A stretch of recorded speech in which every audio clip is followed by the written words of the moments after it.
Hey guys, do you want a cookie? Or maybe you prefer a cup of tea? My name is Jenny and welcome to the BookTube Club. The book club in which we discuss what we read, and this time in March. If you're wondering what happened to my teacup from the BookTube Club in January, I left it at my grandparents. But tea and cookies, success, yes! The first book that I read in the month of March is the fourth book in the Song of Ice and Fire, A Feast for Crows, and I finally finished this. And I'm super pumped because the newest Game of Thrones season is starting next week, and there's so much decoration going on at work. We have like an Iron Throne foyer, and then there's this dining hall which looks straight out of the Red Wedding in our canteen, and you can sit there and have lunch there, and it's a bit morbid, but it's still super cool because I'm such a fangirl about it. And I started this book actually back in May of last year, and yeah, I've been reading it quite sporadically here and there, and this month in the beginning I was like, okay, I'm gonna finish this now because I have to. And it's unacceptable. And the first half was a bit dragged on a bit because there's a lot about families and bannermen and stuff going on, but then the second half just picked right up, and I remembered why I love this series so much, and everything just went totally crazy. Can't even say anything because people are super sensitive when it comes to spoilers in regards to anything. If I mention a character, you'll know whether he or she lives or dies. If you don't know Game of Thrones yet, it's awesome fantasy, and go check out the TV show or go read the books. I don't care, both are brilliant. The second book that I read is The Invention of Wings by Simon Canada. I actually did a review on this book, so if you want to go watch that, I will link it down below for you guys.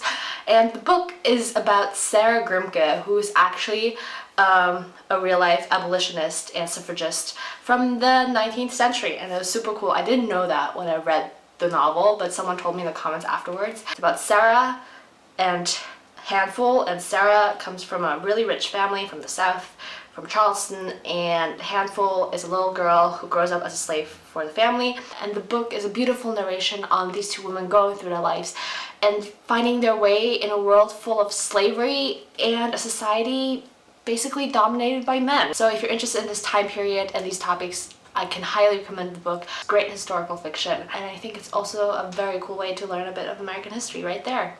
The next book that I'm going to talk about is The Black Prism by Brent, and it is fantasy, high fantasy, and after I googled it I realized it is called flintlock fantasy as well, which means because usually in high fantasy people don't have cannons, all they have is bow and arrows and swords, and once you use guns and rifles and whatnot, it's called flintlock fantasy. Super cool magic system.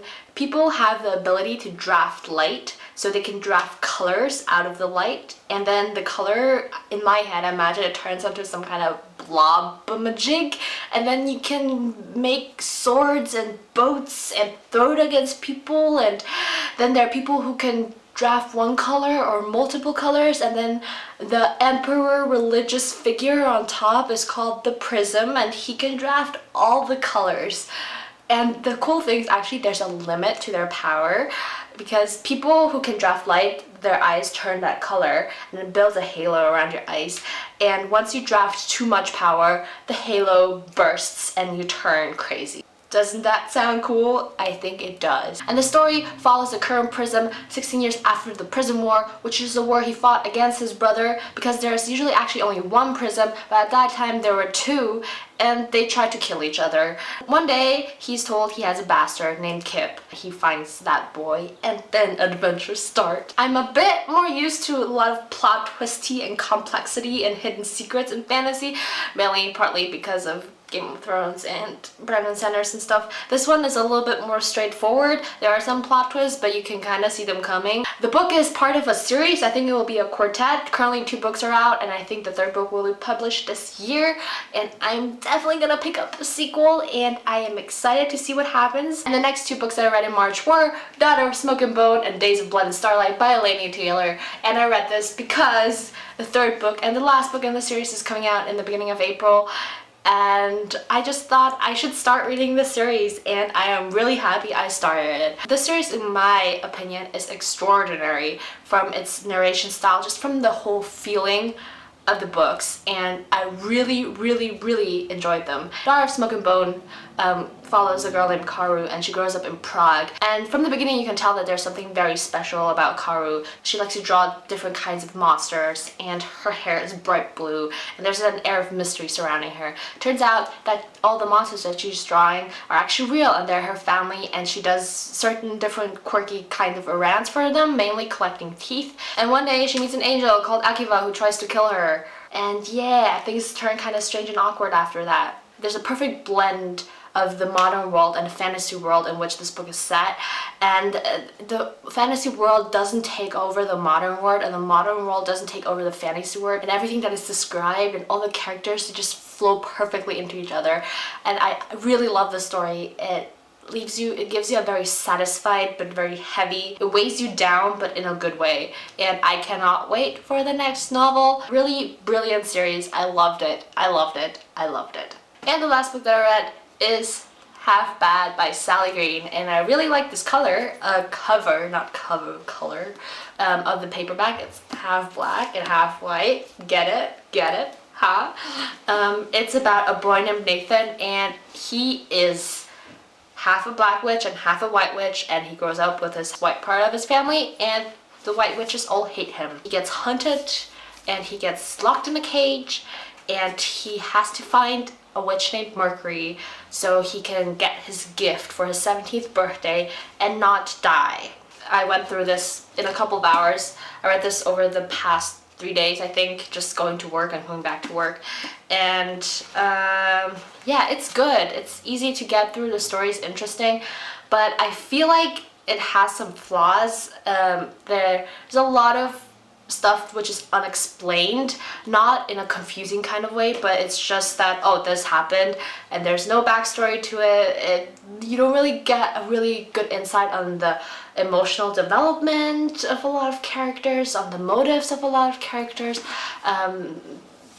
There's a lot of things happening. Things that are happening are complex, but there's no complexity behind the things that are happening. I don't know if that makes any sense.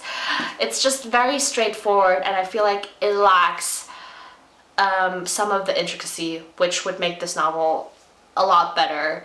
But yeah, the witch concept is really cool. The black witches, the white witches. For example, I have no idea what defines the white witches, what defines the black witches. The only thing that is said is white witches are good, black witches are bad. But there's nothing which proves this kind of statement. So I don't know. It was okay. If you like witch novels, go pick it up. It's not bad. It's part of a series. I think it's gonna be a trilogy or something. The novel was quite good, but you know, it was also half bad. Oh, Jenny, you're so punny. So yeah, that was all that I read in March, and the weather is beautiful outside, and it's the weekend, so I'm gonna stop this right now and go outside and enjoy some brilliant, delicious ice cream. And please tell me what you've read. Have you read any of the books that I mentioned today? And talk to me in the comments below. Enjoy your cookie. Wow, but bye! It's actually just water, but shh, don't tell anyone.